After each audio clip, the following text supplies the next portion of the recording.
Today we're going to be talking about corporate cultures and how they change over time, and why people who say, I want Obsidian to make the next Fallout game, you might not be getting a new Fallout New Vegas if you ask for that. There's a concept known as corporate culture. It is how the corporation, how the company treats its employees, how it governs itself, if there's any kind of bureaucracy inside of it, and in general, just how games are made. It all changes over time. Oh, so you started playing Warcraft at Burning Crusade. Isn't that quaint? If you were a true Warcraft fan, you would have played Warcraft 2 on the Compton server of the Cali service. Anyone who hasn't played Classic Warcraft isn't a true Warcraft fan. Hello everybody, and joking aside, that is where I got my start with Warcraft, although, to be honest with you, I didn't think it was good until Warcraft 3, but that's just me not being a huge strategy fan and being more in it for the single player and custom maps. Either way, I've been a longtime fan of the Warcraft franchise, played the World of Warcraft beta test, the closed one, not the open one they gave to all the buyers later. And I've played every expansion, although to varying degrees. And I think that's because I got engaged around late Burning Crusade. So my time that I had went up and down over the years, and my interest in Warcraft has peaked and waned. So let's go back, not all the way to Warcraft 3, but rather World of Warcraft. It just released. Back in the day when I used to hang out in Irvine, I was fairly well privy to some of the stuff that was going on at Blizzard, and the corporate culture for Blizzard, based on the people I've talked to, has changed significantly over the years. And a lot of people will falsely attribute this to the Activision merger. And what people don't realize is Blizzard and Activision are still two very separate studios, and they do not cross over as far as development design goes. The most crossover they have is that you can download Destiny 2 on their Battle.net service. The reason we have the company Activision Blizzard is because the corporate owners were looking at a then failing Activision. And it's very weird because now Activision's profits are up, up, up, and their expenses are down, down, down. So you look at that and what's turned around for them? Well, their corporate owners merged the two companies in order to prevent Activision from, again, going under. And it was just a way of protecting their investment, because no matter what they did, Blizzard was going to be profitable enough to carry the whole of the company. Either way, from the fact that Activision came back from that slump stronger than ever, we're proven that business-wise it was apparently a good decision. Of course, those corporate owners would sell the company later, which, you know, they just didn't want the pressure of micromanaging it or something. I don't know the details behind it, but that's what it sounds like to me. Either way, what we do know is that Activision Blizzard was sold from their parent company, and now we have the Blizzard that we have today. However, the Blizzard we have today is not the same Blizzard as we had back in 2006, 2004, and earlier. Anyone who's worked for the company for a long period of time can tell you that it has changed over the years. As far as actually developing games there goes, it's a lot more compartmentalized than it used to be, and there's a lot more approval process in getting things done there, which means, you know, just one member of the team can't go and just do their own thing anymore. It's much more tightly managed than it used to be. And that goes with simply old managers retiring, new managers being promoted or being hired in, leaving some of the older employees, the ones who were around during Diablo or Warcraft, to scratch their heads and go, what happened to this place? Now, obviously, they don't do that aloud. They whisper it in hushed tones to the people they know. And the people who do know me are going to go, oh, I know who said that. You're wrong.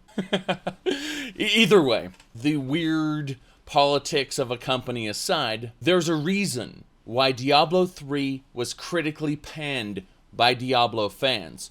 Why Diablo fans looked at this thing and said, this is not what I wanted. And it's not because of the updated graphics. Because the people who made Diablo 3 are not the people who made Diablo 2. The people who made Diablo 2 left Blizzard, made Flagship. Flagship made Hellgate London, made awful business decisions. And by the way, if you want to get into game making, this is one of the main barriers. I've worked with game makers, but there's no way I would ever aspire to make my own video game. I'm a writer first and a designer pretty close to last. So my criticisms are just my opinions, and they are not educated as a designer would be. They ultimately come from the lens of a writer, and it's important to get out there for all the people who say I should make a new game, because game making is very, very difficult, and as the people who ran Hellgate London will tell you, they needed a few extra years of development, and they needed a lot more money than they had. They went over budget, they went over time, and the business decisions, the people they went with for their various credit card services and whatnot, they weren't good. And so Hellgate London utterly failed on almost all accounts, other than an awesome premise. But a premise is just thoughts in your head until you can make it reality. It's one of the reasons I criticize the Elder Scrolls lore fan fictions, because they can make little wikis, they can make an occasional post, but I've yet to see an actual book series, or, you know, like a whole fan fiction series set in their coda. If you want to know what a coda is, you can check out some of my other videos, like Coda versus Canon, for instance. That's C0DA. Either way, the ideas you have are but thoughts in your head until you make them real. And game development is difficult, and it requires that business side of things. So after Flagship utterly failed, the Schaefer brothers went and made Runic. By the way, I'm a huge fan of the Schaefer brothers' work. Torchlight is one of my favorite games. And while Torchlight 2 was better than Torchlight 1 in every way, I don't know, I just like Torchlight 1 more. Torchlight 1 and 2 would be the true successors to Diablo. And while they had the vision of former Blizzard North employees working for the company in order to make this better, ultimately, they were never a financial threat to Blizzard. Blizzard never took them seriously as a competitor, and they didn't have to, because the company had the intellectual property rights, and as a result, they had the brand.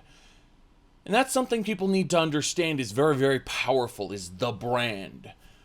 If you check out my Atari is Dead and Infogrames is Wearing the Skin video, I talk about how powerful the brand is and how much money goes into acquiring and managing a brand.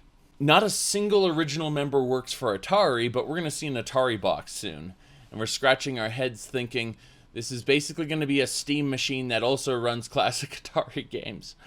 Oh my, oh my. So back on topic. The reason Diablo 3 was so critically panned is because developers who made the game, they were seeing it through the lens of a new hire. Someone who never worked on the old Diablo games. Someone who looked back and said, we need to modernize these things, spruce them up, streamline them, make them easier and more accessible. While I'm all for player choice, and I'm all for games having an easy mode,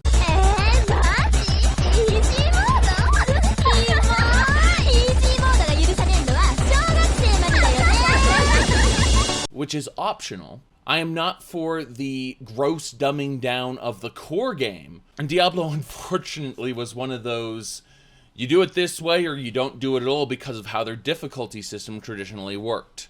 So we've established the original creators of Diablo were absent. The new people who come in look at it from a more modern perspective. These people look at the massive success of World of Warcraft and say, let's cherry pick the best parts of those and integrate them into the quintessential Diablo experience. The Diablo playstyle needs to take what made World of Warcraft great and accessible and so on, and integrated. And those design decisions led to a game that resembled Diablo 2 in functionality. However, when you got below a surface level, it was extremely streamlined. It was made accessible. It was made far too basic.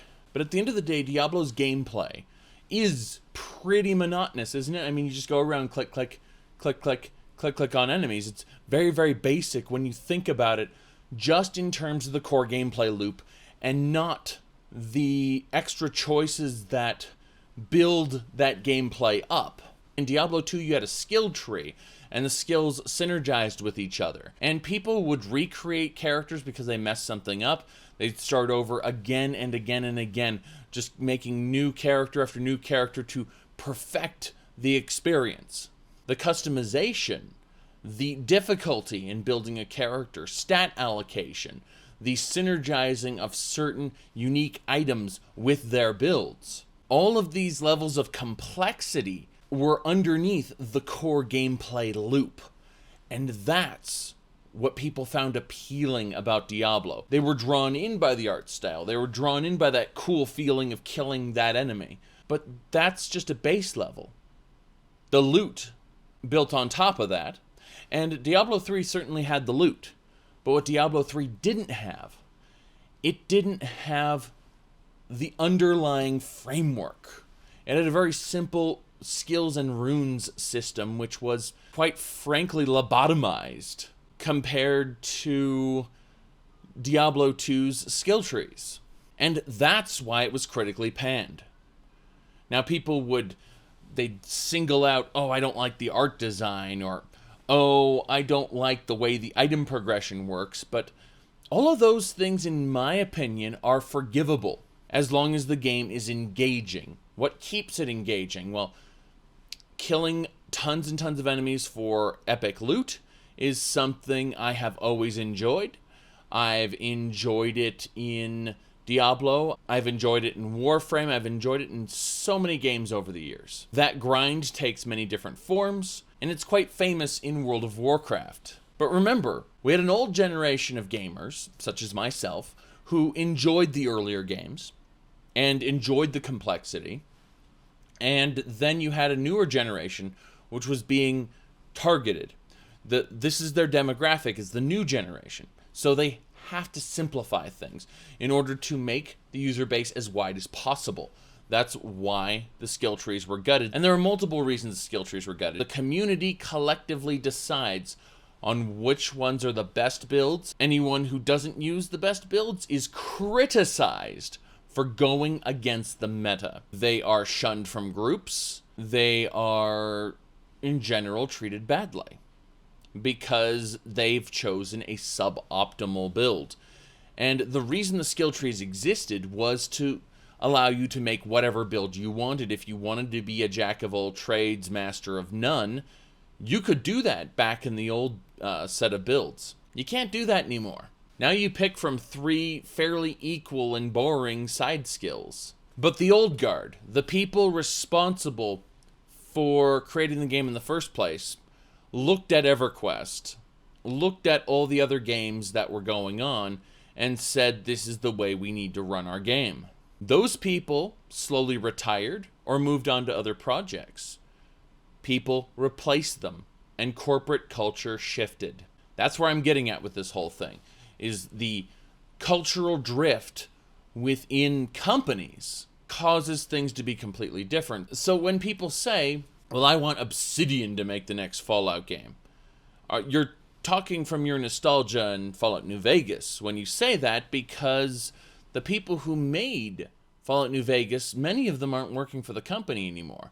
Now, for context, what made New Vegas so great was they had people who worked on the original Fallouts 1 and 2, making Fallout New Vegas the true Fallout 3, making Fallout 3 and 4 a spin-off series by Bethesda. So what people actually want is a real Fallout 4, just like they got the real Fallout 3 in the way of New Vegas. That would require finding and rehiring several of the people that made New Vegas, New Vegas. And even then, does the community actually want a New Vegas at this point? Or do they want something in between Fallout's New Vegas and Fallout 4? I think that a lot of people will say they want something and not really know what they want. Because Fallout New Vegas wasn't without its fairly large criticisms, mainly due to it being an incomplete game. Had New Vegas had more time and more resources to make what they wanted, it would have been a much better game. Not to say it isn't the best Fallout game in my opinion, but everything in the world can be made better than it was.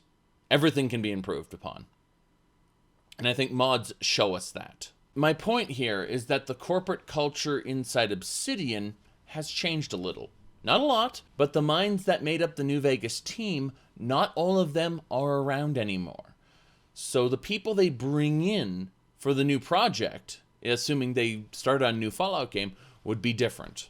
So understanding how corporate culture has changed and how the people who made Warcraft 3 and the people who made Frozen Throne and the people who made Lord of Destruction for Diablo 2, how the people who made all these classic games that put Blizzard on the map, they may not be working for Blizzard anymore. Now, World of Warcraft was originally designed for 10,000 concurrent players.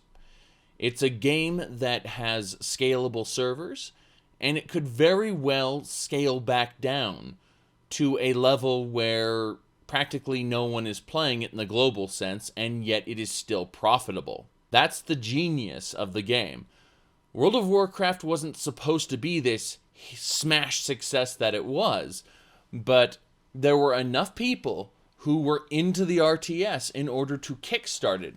So you had the RTS people coming in, and you had the MMO people coming off EverQuest and Ultima Online and all these other services. They came together, they formed an extremely large social media base that pumped up the game, that promoted it. And that's why, despite having a great closed beta, the moment World of Warcraft was officially released, the floodgates were open, people bought it, they sold more than they ever thought they would. The game was unplayable. The servers were crashing. Yeah, EverQuest would go on to do an advertising campaign. Why play WoW, World of Waiting? All our servers are actually up and ready for adventure. World of Warcraft was a huge success, and half of its success was due to the RTS fans, the old school Warcraft fans. As World of Warcraft marches forward and new design decisions are implemented, new storylines are ushered out, it has begun to alienate that half of the user base. The people who were brought in at Warcraft 2, 3, or even vanilla World of Warcraft. So in StarCraft and Warcraft 3, this was known to many as the Golden Age. It was very players first in the minds of Blizzard. The game came with a great deal of customization options, specifically a custom map editor. Now, these editors had the ability to fundamentally change the game within their maps. The maps actually defined the gameplay behaviors using a very basic scripting system. The result was that custom maps became more popular than regular maps. I myself remember playing quite a bit of Warcraft 3 for the custom maps, including various hero arenas. I really enjoyed the hero arenas. You'd pick a hero, you'd go in and you'd fight a bunch of other heroes. Sometimes with little creeps around, these little NPCs, other times just by yourself. However, there was one hero arena I wasn't really fond of. It was called Defense of the Ancients. I didn't like it very much. Go figure, the one hero arena I didn't really care for became an entire genre, MOBAs. And that, if you ever wondered why I don't play MOBAs, that's kind of why. Dota 2, League of Legends, Heroes of Newerth, Smite, so on, they all come off that original formula. My point here, however, isn't really with MOBAs, it's that Blizzard had a players first mentality during this time. And even in World of Warcraft, they listened to the community's concerns and they very often made changes based on those concerns. I still remember in vanilla World of Warcraft, that is pre-expansion time, at least 2 of my suggestions made their way to Blizzard employees and then went up the totem pole and actually were implemented into the game. I felt rather proud about that, smug, expanding my ego even bigger, so on and so forth. Eventually those changes would be completely thrown out as systems were replaced with other systems. World of Warcraft has been an evolving game as it's gone more towards simplicity's sake, which is both good and bad, because it's very clear the gear treadmill is not going to keep me there. That player's first mentality was there early on, and eventually it became more about the vision they are crafting for the game, and it became very authoritative, where you think you want that, but you don't. Have you ever thought about adding servers for previous expansions as they were then? No. And by the way, you don't want to do that either. You think you do, but you don't. Remember when you had to spam cities and say, need a tank, need a tank, need a tank during the Burning Crusade days? You don't remember that because now you just push a button that says go to the dungeon. You don't want to do that. You think you do, but you don't. You think you do, but you don't. You think you do, but you don't. You think you do, but you don't. You think you do, but you don't. You think you do, but you don't. You think you do, but you don't. You think you do, but you don't. You think you do, but you don't. That quote was made by one of the main developers. The moment they said that, that's when you could really figure out how arrogant they were. You think you want that, but you don't. Well, it turns out that between all of the private servers running, that is, if you listen to Blizzard, the pirate servers, because, it's an always online game that charges a subscription fee. Obviously, those servers don't charge a subscription fee. The biggest of those private servers was the Nostalrius server. They eventually received a takedown notice, and the reason for the takedown notice wasn't actually because Blizzard wanted to take it down. Blizzard actually tried to find a way to do profit sharing with them, and it wouldn't work out with their corporate structure. Ultimately, they needed to take it down due to trademark infringement. There are other variants on the servers, however, that don't use the World of Warcraft trademark, as in they've modified the client to remove all references of the title, the trademark World of Warcraft. So these servers are just running off of their home names. Some of them have the World of Warcraft logo and are pirates. Others don't have the World of Warcraft logo and have more work put into them. But yeah, the Nostalrius server was so large that it prompted Blizzard to actually pay attention to these servers, where previously they said, you think you want that, but you don't.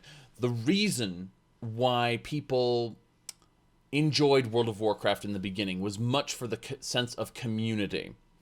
And people scoff at that. They go, community from a game?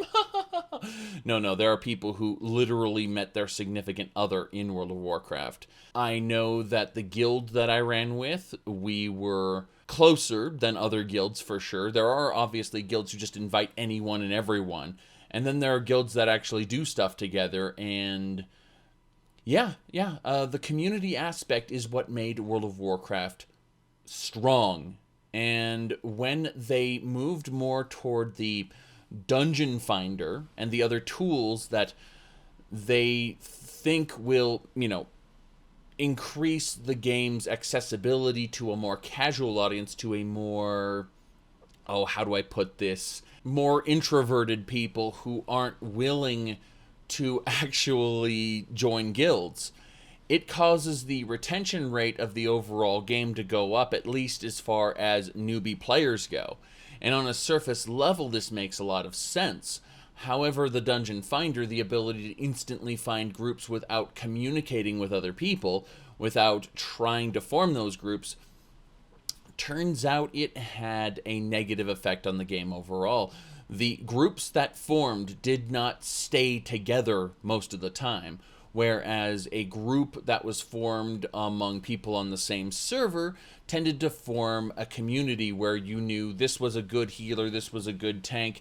You actually got to know these people on a level more than just hit the Q button, do the dungeon, then leave. Random matching of people, I realize they use algorithms, it's not really random, but from our perception, a random matching of people isn't going to form that sense of community like actually seeking out people and forming the groups manually. And Nostalrius understood this. The follow-up server Elysium understood this. You know what happened to Elysium? Turns out that they didn't have oversight into everything that was going on, and someone in the Nostalrius server was selling gold. They had a gold selling operation where they'd create gold using admin commands and then sell it. Another member would copy max level characters and then sell those max level characters. These people who were supposed to be running the server non-profit were making huge amounts of money off of the server by exploiting the system. When this information was brought to light, the servers were taken down, and a new project is ongoing right now known as Light's Hope.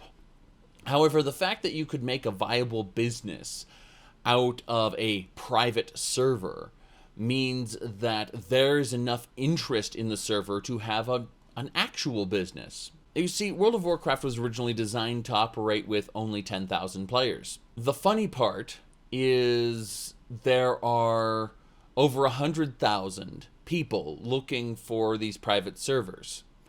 Many of them will return to the game to play those private servers. Blizzard understands this, so what was actually stopping them from pushing the servers forward?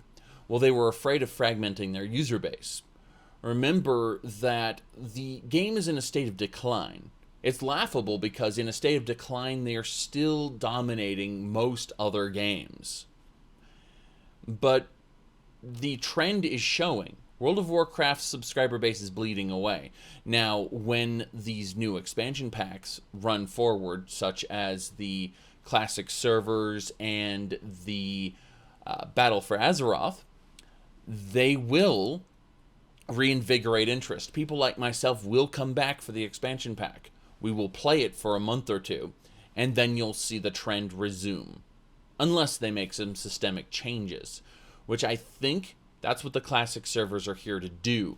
They're here to try to get those people their interest back in the game. They release an expansion pack, which gets a lot of new people into the game, and then interests tend to drop off on the older users, the people who've been into the game the longest.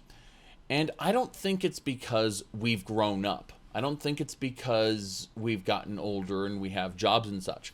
I think it's because that the design principles that the game is based on no longer support the original community, no longer support the original tenets of the game. Now, if you look at Worlds of Draenor, that was an attempt to capture the Burning Crusade audience by saying, we need to have another Burning Crusade.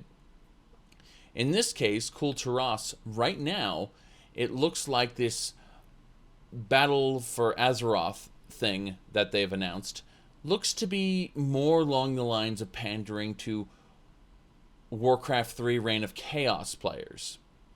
Whether this is true or not, only time will tell. However, Jaina's wearing a very classic looking outfit.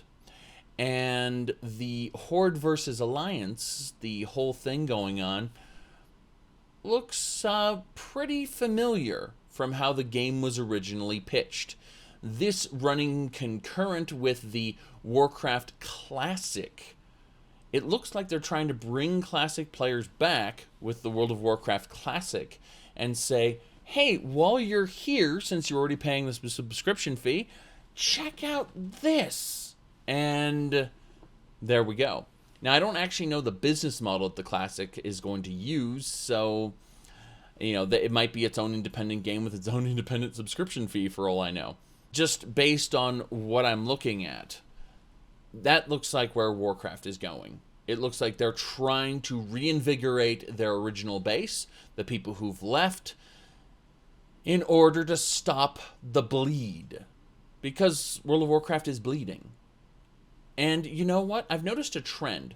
Mists of Pandaria, despite being heavily panned as a Kung Fu Panda joke, the original Pandaren brewmaster in Frozen Throne existed and was done well long before Kung Fu Panda was a thing.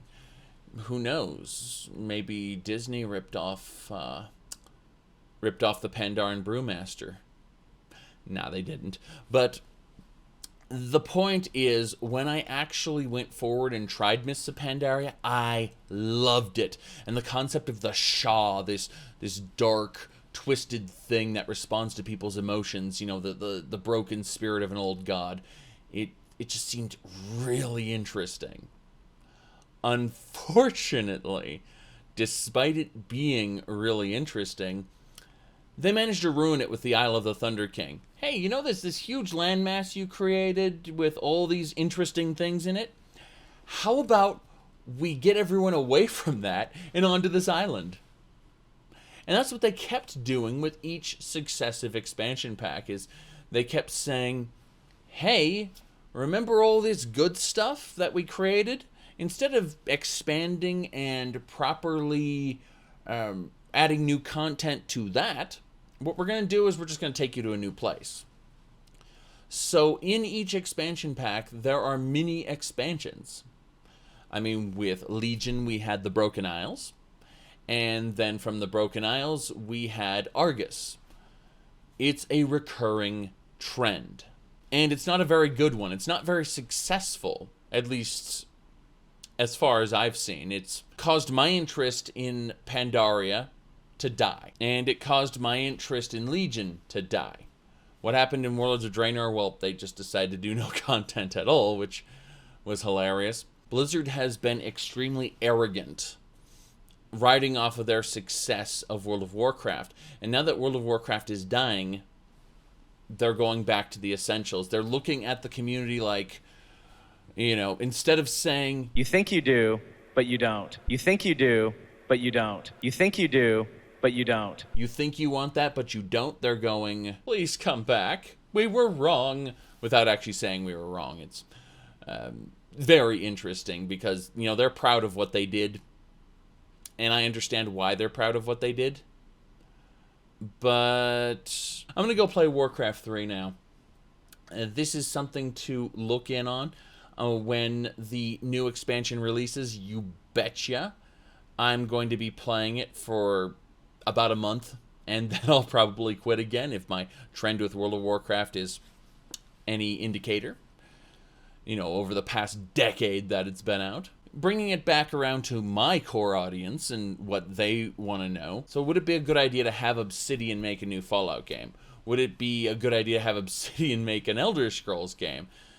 The answer is, where we had Bethesda employees saying, we won't let fans' outrage dictate what we do. On that side, you have Obsidian saying, take this survey and tell us what you think about our DLC practices. So it's possible Obsidian is the company maybe you want to run with the Elder Scrolls and Fallout IPs. I don't know if they'll do it, considering they had massive success with Tyranny. By the way, if you haven't played Tyranny yet, you really should.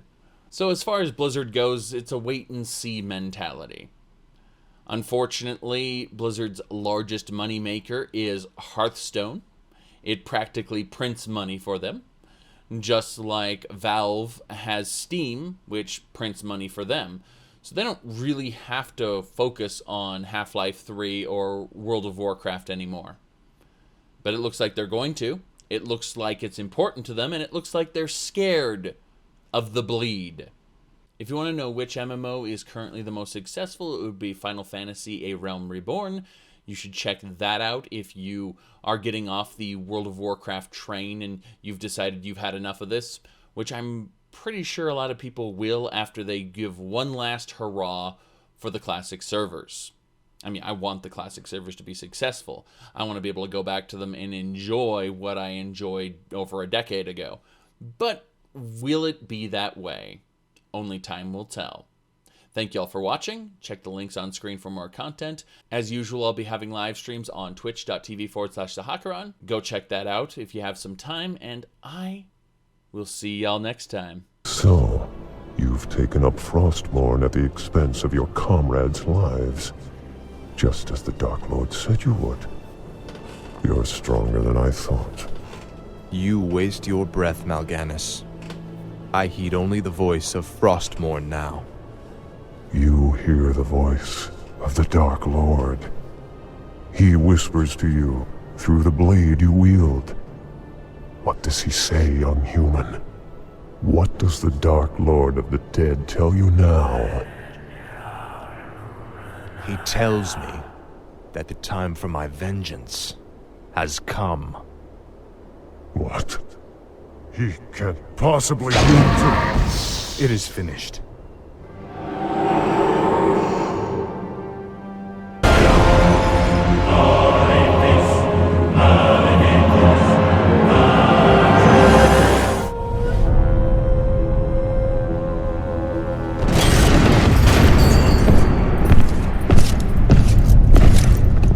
My son, you no longer need to sacrifice for your people. You no longer need to bear the weight of your crown. I've taken care of everything. What is this? What are you doing, my son? Succeeding you, father. This kingdom shall fall, and from the ashes shall arise a new order that will shake the very foundations of the world. Clearly, Tassadar has failed us. You must not. Side effects may include dry mouth, nausea, vomiting, water retention, painful rectal itch, hallucination, dementia, psychosis, coma, death, and halitosis. Magic is not for everyone. Consult your doctor before use.